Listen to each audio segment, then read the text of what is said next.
Dabur Amla presents बहस। जब केस होय मजबूत तब लोग और सुंदर असली आंवला डाबर आमला। नमस्कार आदरणीय दर्शकबिन, कार्यक्रम आज के बहस के साथ हम कार्यक्रम प्रस्तोता विशाल यादव रूरल के साथ में उपस्थित हो चुकल बानी। समसामयिक विषय पे निरंतर चर्चा कार्यक्रम आज के बहस के साथ रूरल देख रहा बानी और समसामयिक विषय में रह करके आज हमने चर्चा करे जा रहा बानी सन। वीरगंज महानगर पालिका को व्यापक चर्चा के विषय बनल बाटे और वीरगंज महानगर पालिका के भीतर के ही हमने बात करब सन आज। और आज के चर्चा करे के खातिर वीरगंज महानगर पालिका के पूर्व कार्यपालिका सदस्य अरविंद गुप्ता सर के अपने स्टूडियो में उपस्थित करेले बनी सन। सबसे पहले कार्यक्रम आज के बहस में अरविंद गुप्ता सर का हम स्वागत करते हैं। स्वागत है अरविंद गुप्ता सर आज के कार्यक्रम आज। नमस्ते, धन्यवाद विशाल जी। सर केने व्यस्त पाइन लगन रउवा लोगिन के देशन चर्चा भी सुने के मिलत बाटे जे मेयर साहब के जो तीव्रता रहल बाटे काम के वीरगंज महानगर के मेयर साहब के वालों से पछते नहीं खेरे वालों विरोध में एकदम लागिल बाइन लगन। उतना बढ़िया मेयर साहब काम करते बानी, शंकराचार्य गेट से लेके प्रतिमा चौक तक ले वीरगंज के इतना रंग रोदन कैले ही बानी, तो वो लोग इनके काम देख के कादून नहीं पर तो इसलिए वो लोग विरोधे में लागिल बानी। ना एगो बात का बा, देखिए हमनी के आज 15 महीना से ज़्यादा होके लागल, 15 महीना 15.5 महीना होके लागल। हमनी के कहीं भी हमनी के उनकर विरोध करे वाला बात नहीं कैले सन।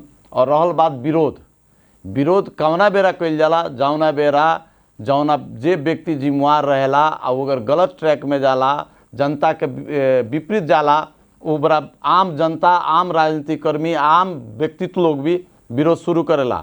चाहे रउआ लोग हो कि चाहे मीडिया सहकर्मी मित्र लोगों को, चाहे आम जनता हो को, चाहे कोनो राजनीतिक दल के प्रतिनिधि काहे ना हो को, वो विरोध करेला। अब रहल बा जे अभी के विरोध के जौन वहाँ के आज 15 महीना के दौरान के जौन क्रियाकलाप बाटे, वो क्रियाकलाप के बीच में लोग देखत लगा जे ठीक बा कितना ई काम करियन, ओकरा बाद में बोलल जाई। अभी के अवस्था में जौन विभिन्न किस्म के सोशल मीडिया लगायत रउआ लोग के मार्फत भी आम जनता के जौन विषय के बारे में जौन बाहर बात आ रहा बा, तो बाध्य होकर हमनी के सचेत करावे खातिर भी रउआ लोग के मार्फत से हमनी के वहाँ बात पुगावे खातिर हमनी कहते हैं सर, विरोध ना कि सचेत होकर कहे के हमनी के चाहते हैं सर। और वीरगंज महानगर पालिका में आम जनता के जौन सरकार बाटे, आम जनता वीरगंज महानगर पालिका के टैक्स तिरल जौन पैसा बाटे, उसे वीरगंज के विकास होको कह में गलत ओकर दुरुपयोग ना हो कह एक बारे में हमने के सचेत कराही के पड़ी वालों के मार्फत। विशाल जी, अब गलत दुरुपयोग ना हो कह के गलत दुरुपयोग होता टे कह के रउवा लोग कह रहल बन जे यहाँ गलत होता, यहाँ गलत होता, यहाँ गलत होता।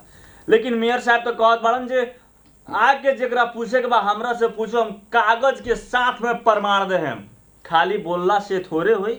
अब एक बात देखी, मेयर साहब वो बात कहते हैं, हमने के भी सुन रहा बानी सन, तो का बा कि वहाँ के जन कह रहा बानी जे कागज के साथे प्रमाण लेके आओ के पड़ल, तो कागज के साथे प्रमाण तो वहाँ के भी जनता के एगो पूरा वीरगंज के एगो सभा करा के बताओ के पड़ल नो, जब हम यहाँ हैंगे कैले बानी। आज वहाँ के जौन क्रियाकलाप बाटे आज सोशल मीडिया में बताओ तन जे हम कागज देम, अख्तियार आओ हमार फाइल लेके जाओ, जौन कह रहा बानी उ का है। हम रुआ का अभी अख्तियार के वहाँ के जहाँ बात करता नहीं, रुआ का अभी जौन दैनिक जालादारी में मास्टर रोल में जौन विभिन्न नगर प्रहरी, स्वीपर, रुआ के सब इंजीनियर, कंप्यूटर ऑपरेटर लगायत के जौन ई रुआ के अभी भर्ती केंद्र भई रहा वीरगंज महानगर पालिका, कहाँ कोनो राजनीतिक दल आ कोई व्यक्ति वीरगंज के विरोध कैलक, काहे हटैनी है वहाँ के, केकरा डर से हटैनी है। एकर मतलब कि नेपाल सरकार के स्थानीय संचालन ऐन 2074 के निर्देशिका के विपरीत वहाँ के रखला के चलते वहाँ के हटावे के बाध्य भइल। वहाँ के जो आज के अवस्था में बाटे के कहलक हटावे के, आ हटैलन का है आ रखलन का है, प्रश्न यहाँ बा। आज जब वो आवश्यकता रहे ना सुनी ना, हमनी के बार मांगते सन, हमनी के कथी प्रमाण विपक्षी लोग मेयर साहब से डरागिल बा, ओइसे उ मेयर साहब कहत बड़न जाके हमर लगे प्रमाण खोजो लोग ना विपक्षी लोग खाली रउवा लोग डर के मारे सुनी, रउवा लोग एगो और चीज, एगो मीडिया के कार्यक्रम में कोनो प्रेस के उत्सव में वहाँ कोनो कार्यक्रम में गए वहाँ कथी करनी, सूचना के हक में हम कितना लोग के देम, जब वहाँ खुलेआम वहाँ के कह रहा बानी कि सूचना के हक अगर प्रयोग करके कोई मीडिया के साथी लोग जा रहा बा, कोनो रिपोर्ट लेवे जा रहा बा, सूचना के हक प्रयोग करके वहाँ नहीं के मिल रहा, और नईखा ना मिलला के चलते अब वहाँ कहतानी जो रुआ लोग के टीवी में आके बोलतानी, रुआ लोग के मीडिया में बोलतानी जे आवस मांगस, वहाँ मांगे के वातावरण रलक ह के मांगे, बार बार वहाँ सैकड़ों निवेदन पड़ल बा सूचना के हक प्रयोग के। नेपाल सरकार एगो सूचना के हक आम जनता के निर्णय बा, नियम कानून बा कि कोई भी अगर कोनो विषय में जाने के चाहता तो ओकरा निर्धक होकर 5 मिनट ना लागी, ओकर प्रक्रिया निवेदन दी तोक लागी, ओकरा बाद में सूचना अधिकारी जौन बाटे ओकरा दे देवे पड़ो में कुछो करे के नहीं के फोटो कॉपी। बहुत जगह दस्तूर रहेला, दस्तूर भी बुझाओ के जब तैयारी बा तो रउआ काहे नहीं की देत। हियाँ कहता देवे के जे मंगले बा निवेदन ओकरा के दे के आ फोटो खींच के रउआ लोग भेजे के पड़ल नो। हमनी के देखिए, हमनी के मांगे वाला काम हमनी के ही भेजावल विवाह मांगल विवाह आज तक ले नहीं के मिलल। बहुत सारा वहाँ निवेदन गइल बाटे, प्रमाण वहाँ निवेदन दर्ता बा, ऑलरेडी दर्ता बाटे, वहाँ के देखी ना जाके वहाँ निवेदन दर्ता बा। तो हमनी के ब्लैक एंड व्हाइट में हमनी के बात के झूठ बोले के काम नहीं के, वहाँ लगे ऑफिस बा वहाँ जाके देखी ना मांगल गइल बा कि ना। अरविंद गुप्ता के नाम से नाम मांगल होई, राम श्याम घनश्याम के नाम में आम जनता को अपन नागरिकता रख के मंगले बानू, मंगले बा तो को दिले बानी, वहाँ के प्रमाण देवे के पड़ल नु, सूचना निकाल बा फलना फलना के दे दिले बानी, एगो अपना सूचना पेटी में टांस देवे के पड़ल। ऐसे ई झूठ के खेती देखी आम वीरगंजवासी सोजा साजा बाटे, सीधा जनता बा, ई सीधा जनता अब राउर बा झूठ के खेती बंद करे वाला अवस्था हो गइल बा। नेपाली कांग्रेस के बात के ले रहे पार्टी के उप मेयर जी बानी वीरगंज महानगर में केंग भाई लोग से मेयर साहब से उप मेयर साहब से केंग रहला। अब एगो बात देखी, सबसे पहले का बार ओवर मार्फत हम जानकारी करावे के चाहतानी कि स्थानीय संचालन एन और निर्देशिका स्पष्ट का कइले बा, सबके काम करे के क्षेत्र छुटिया दिले बा। मेयर के काम का बा, उप मेयर के काम का बा, कार्यपालिका सदस्य बोर्ड के काम का बा, नगर सभा सदस्य लोग के काम का बा, प्रमुख प्रशासकीय काम का बा, एकदम क्लियर कइले बा। ओ में का बा कि रुआ हम बताओ तनी यहाँ तक का हो गइल बा कि बोर्ड से अगर निर्णय हो जाता टे तो पूर्ण रूप से प्रमुख प्रशासकीय के जिम्मे चल गए, और जिम्मे गइला के बाद में बोर्ड के काम हो गए अनुगमन करे के, मेयर के काम हो गए अनुगमन करे के। वही उप मेयर के न्यायपालिका बा, आर्थिक बाटे बजट के संदर्भ में, शिक्षा बाटे, इस सब के कोऑर्डिनेशन करे के उनकर जिम्मा बाटे। तो का बा वो अपना सेक्टर में वो अपन न्यायपालिका में देख रहल बाड़न, बजटिंग के काम कर रहल बाड़न, उ बा। अब रहल बा जे अच्छा काम में मिल के काम करे के पड़ी। हम भी एक पहले नगर पालिका में रहनी, हमरो साथे लोग कहलो जो मिल के रहल बा तो अच्छाई में मिले सनु।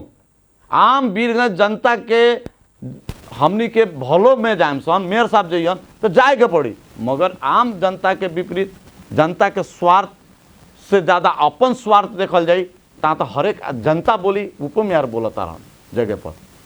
और सर जहाँ तक बात की वीरगंज महानगर पालिका के कार्य से रुआ लोग संतुष्ट नहीं थी, लेकिन वहाँ के तो कहत बनी हम इतना बढ़िया काम के लिए बनी जाकर जनता से पूछल ला ई लोग का कहे। अब एगो बात अब फर्स्ट में घंटा करके कितना बढ़िया पेंट कर देनी वहाँ के, एकदम शंकराचार्य गेट के कितना बढ़िया से सजा देनी, ओकरा बाद में प्रतिमा चौक में हरी नूरी लगा देनी, ओकरा बाद में गांव में के महानगर पड़ल कि ना पड़ल, लेकिन प्रतिमा चौक से लेके घंटा शंकराचार्य गेट तक ले वीरगंज महानगर तो महानगर हो गइल बाटे, तो लोग ने पछते नहीं के। अब एगो बात देखी, हमनी के कार्यकाल में सबसे पहले एगो चीज का बरुआ मार्फत हम आम जनमानस में हम एगो समुदाय में हम का जानकारी हमनी के कार्यकाल 4.5 वर्ष के ही मिलल बा, 5 वर्ष के ना मिलल।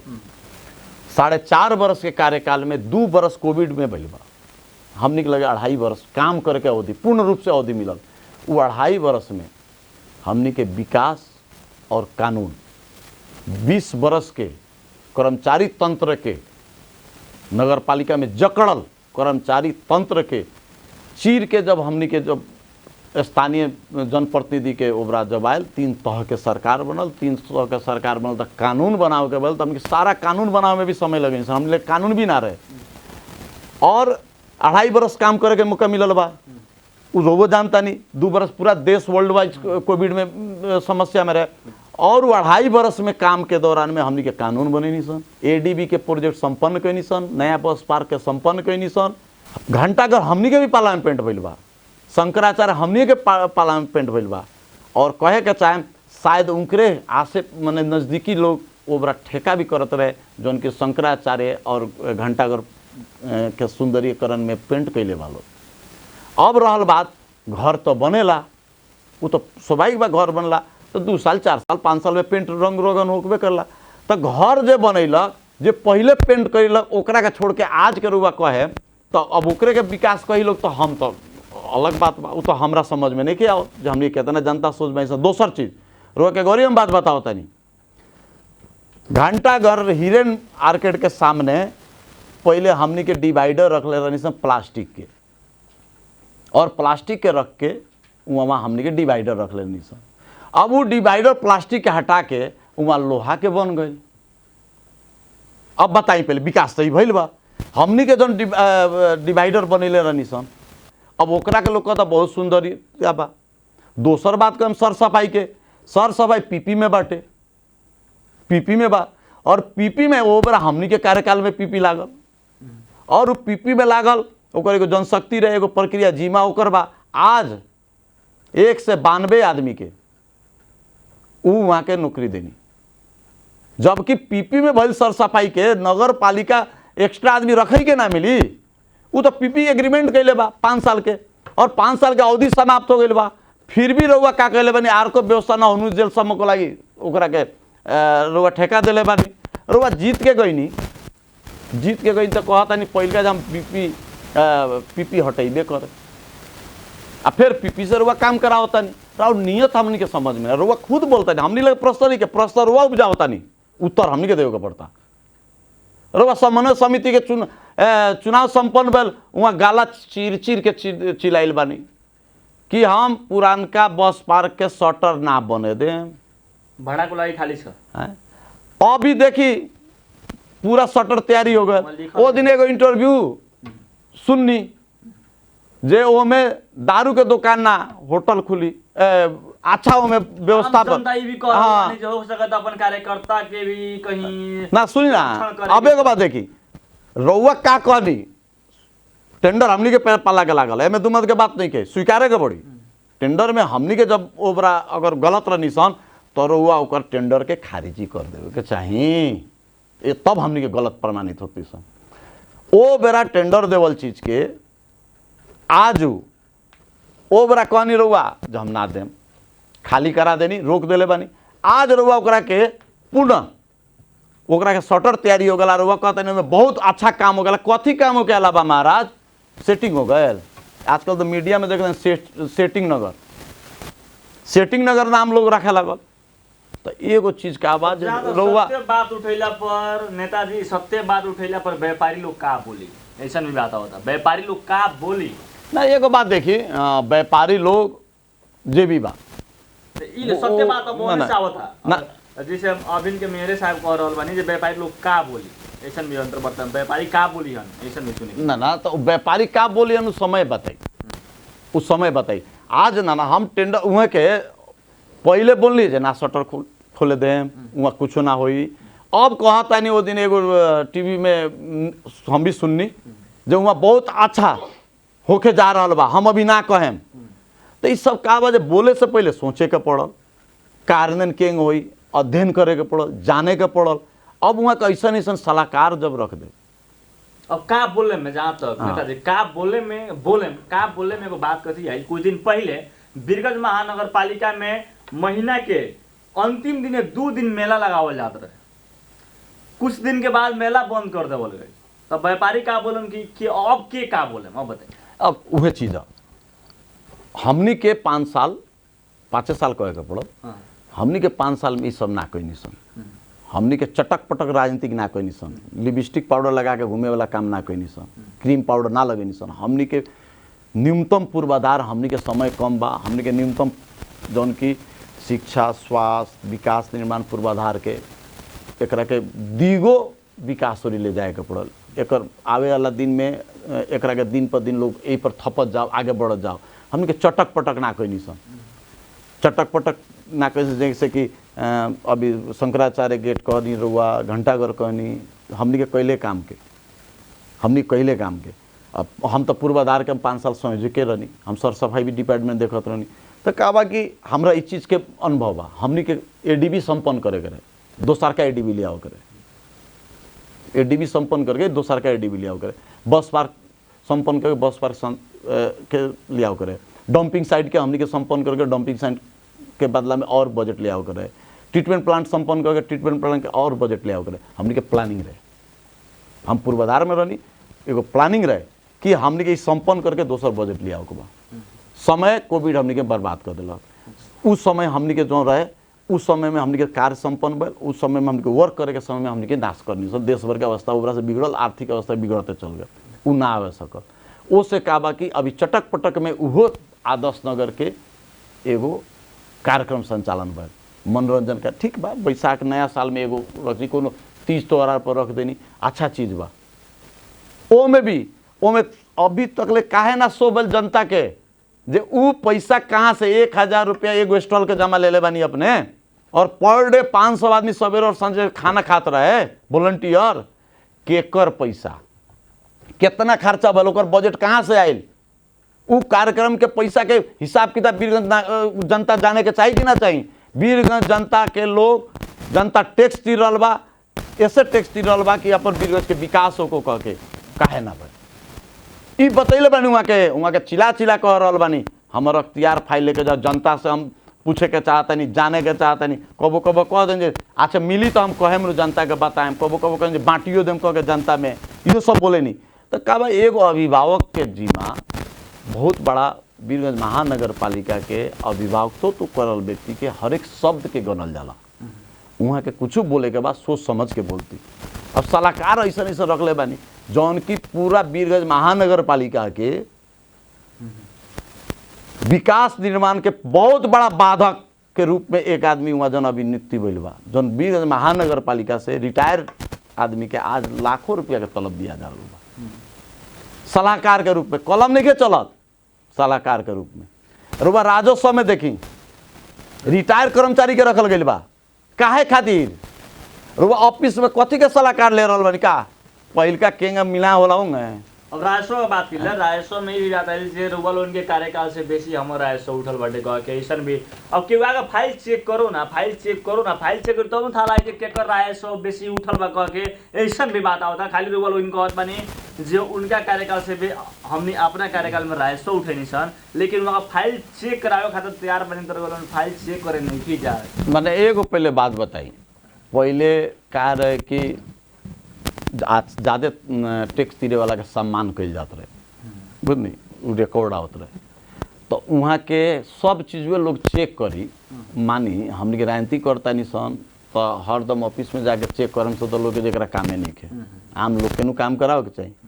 तो उहे के काहे नहीं कि एगो वीरगंज पत्रिका में एगो बुलेटिन निकाल देते कर हेतना उठैनी, फलना फलना फलना से 10 ताला से हेतना उठैनी, पम्पम बिल्डिंग से हेतना उठैनी, हैं तुलसियान मार्केट से इतना उठैनी, रूमटा मॉल से इतना उठैनी, काहे नहीं कि सूचना कर, डाबर से इतना उठैनी, ज्योति स्पिन से इतना उठैनी, हैं जगदम्बा बड़का फैक्ट्री से इतना उठैनी, जितना अपना क्षेत्र में पड़त हटे।